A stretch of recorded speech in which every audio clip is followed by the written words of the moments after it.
I'm Beth, and these are my memories.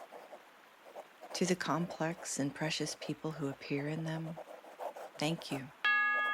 I forgive you, and I'm sorry.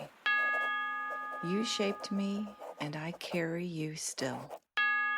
In remembering, I've come to see us all more clearly, not as villains or saints, but as humans doing the best we knew how. I must have forgotten, until now.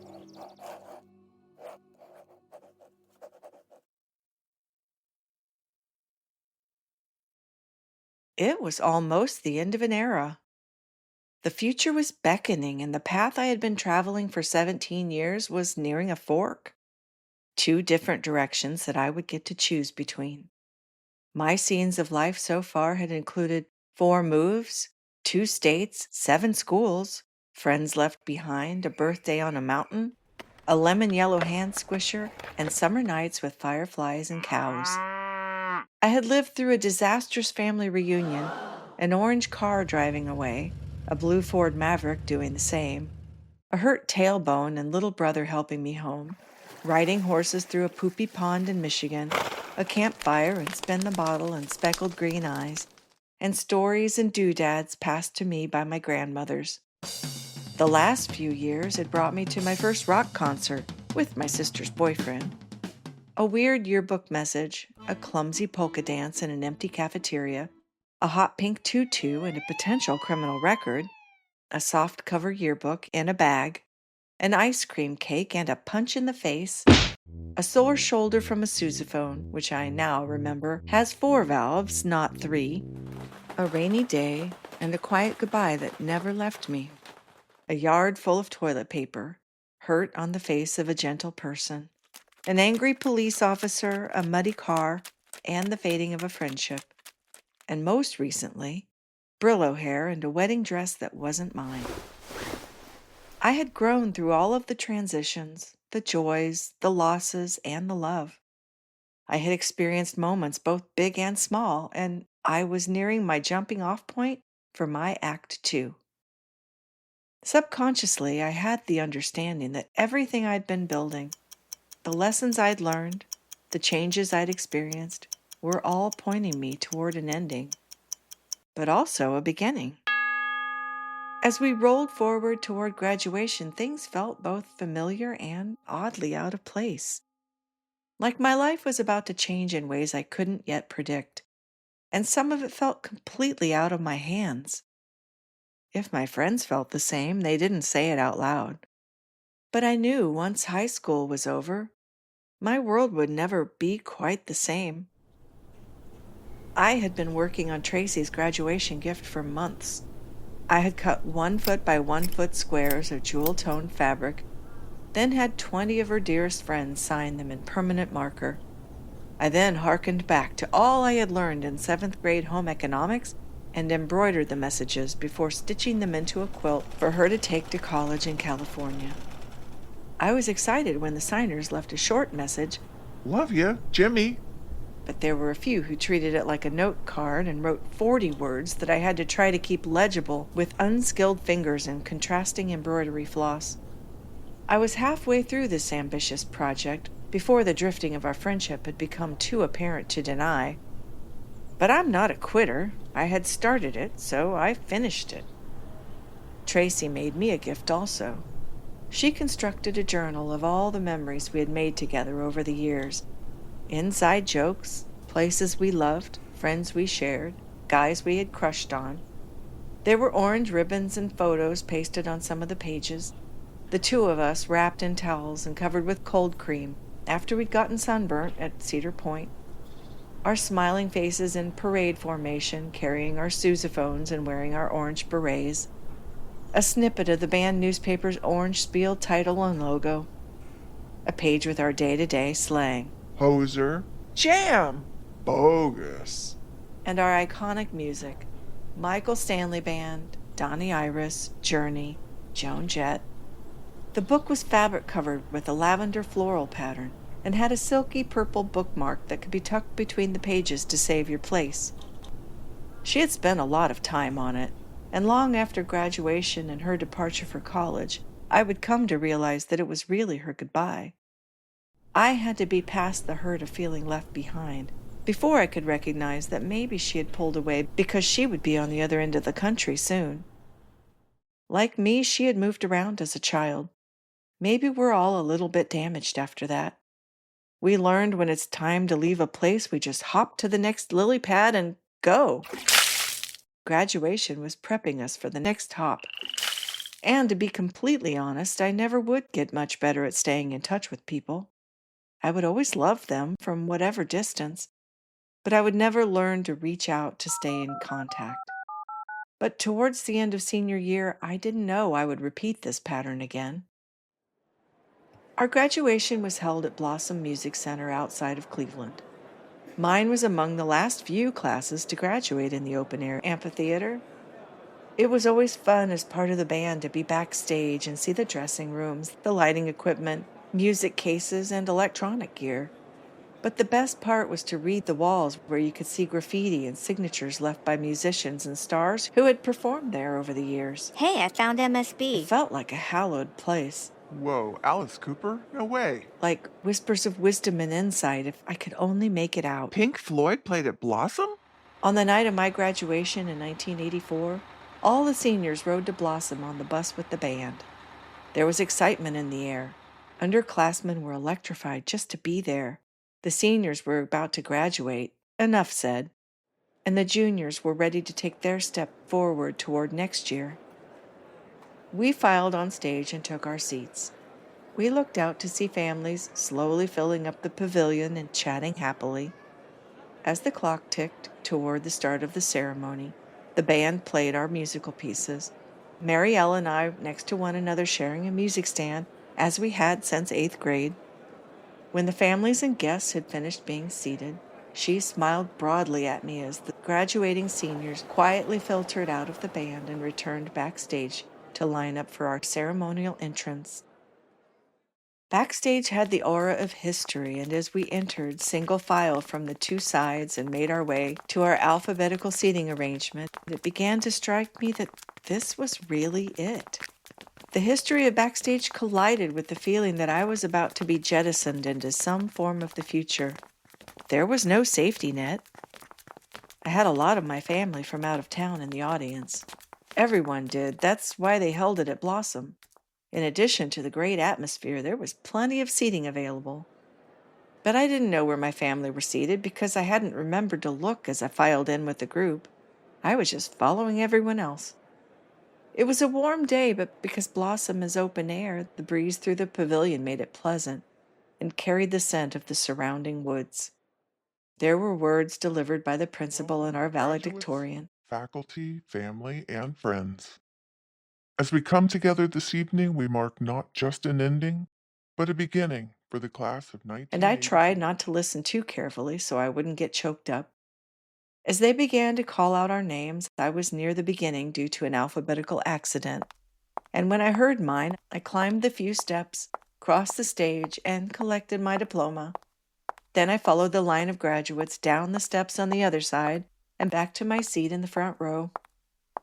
My eyes welled up with tears as people I was close to walked across the stage in front of me. Natalie, Tracy, Josh, Alex, people who'd meant the world to me over the years. I remembered how many of our friends from previous years had disappeared after senior year, and I knew it might be the last time I saw many of these people. I began to feel the weight of impending goodbye, like the Saturday in October when Jack's brown station wagon pulled up into my driveway, and my knowing, although he hadn't yet, it would be the last time he picked me up. Finally, the 450 or so graduates had crossed the stage and all returned to their seats. There was another speech, but by this time we were restless and ready to be done. I opened up my diploma to feast my eyes on the glory of a high school education. It was in a white faux leather padded diploma cover. The front had lettering identifying the name of the school and the year. Inside was an engraved aerial image of Normandy High School and its moon base connected circles. On the right side was the document, officially signed by those who could attest to my successful completion, with my name in large black calligraphy, spelled wrong. I would walk up to the school a few days later to report the error through darkened, echoey halls to find an art teacher. The next day, I returned to collect a hand-lettered, amended version, which is now in my document lockbox. It seemed odd that the art teacher had the power to issue official diplomas, but what did I know? I didn't even go there anymore. But all that was later. For the night of graduation, they had finally finished talking, and we were nearing the end. I had 2 tassels, one orange and white, the school colors, which everyone got, and the other gold to signify membership in academicians, which was the top 10% of the class.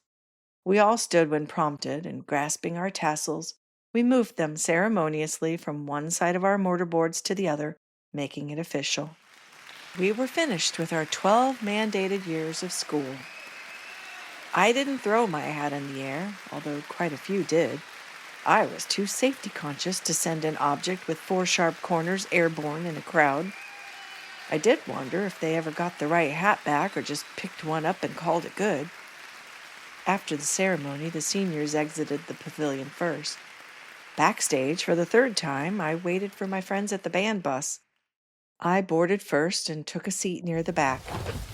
In my mind, I composed annoyed but amusing comments about my fraudulent diploma. Looks like I haven't graduated after all. I guess I'll be back next year. They weren't going to believe this. People trickled in 1 or 2 at a time. A lot of them hadn't been backstage before and were lingering to take pictures of themselves on stage or happily chatting with people they wouldn't see all summer long. The underclassmen were there, but none of the seniors were turning up.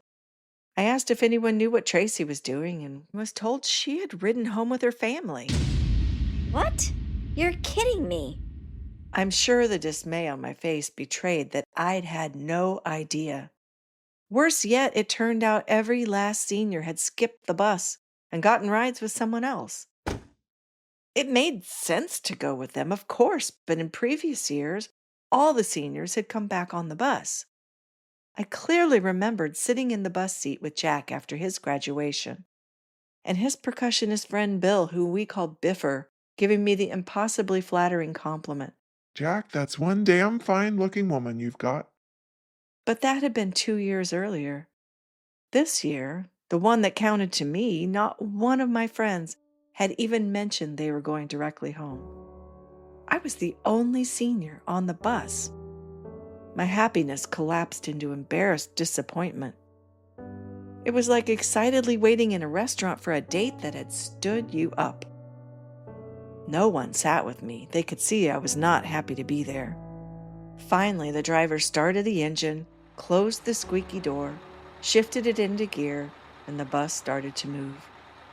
I sat quietly by myself as we passed the woods, the cornfields along the interstate, as streetlights lobbed splashes of light through the windows. There were voices carrying, from the front of the bus, freshmen and sophomores excitedly talking about everything they'd seen that night. But the people seated nearest to me seemed to sense my ache and were more subdued. They spoke in hushed tones and just let me be. The bus pulled onto city streets as it neared the school. I recognized places I'd been with my friends, and places I'd heard of that I'd never been, and thought that now I'll never have a chance to go. It occurred to me that I had 20 family members in the audience, 20 people I could have ridden home with if anyone had thought to tell me.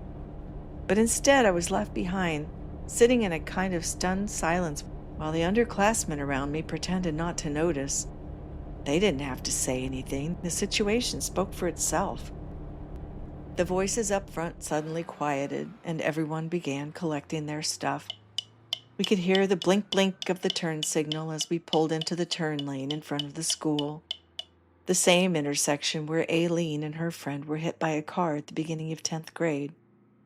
The bus turned in, pulled up to the music hallway entrance, and squeaked open the door. I watched everyone stepping off and heading inside to put away their instruments and music. I slowly walked down the aisle, descended a few steps to the curb, and took a deep, shaky breath of fresh night air. I didn't need to go to the band room. I had cleaned out my band locker days earlier, and Marielle had collected our sheet music. So I walked around the outside of the auditorium and into the front hallway, I pulled a quarter out of my flute case because I never carried a purse and called my house. Janice answered, and I asked for my mom. Mom, we're back. Could you come pick me up in front of the school? She enthusiastically said she would, and we hung up. Then I went into the girls' bathroom, sat in my clothes inside a stall, and cried out the ache. I worried someone would come in while I wailed, but no one did. After a few minutes, I wiped my eyes, blew my nose, and felt like I could compose myself enough to go outside. I walked out the front doors to avoid running into anyone and took deep breaths of cool night air while I waited on the sidewalk for Mom. As her car pulled up, Mom immediately saw that I wasn't okay. She asked what was bothering me and drove slowly to give me time to vent. I was transported back to my last day at Hershey Elementary in second grade when no one had said goodbye.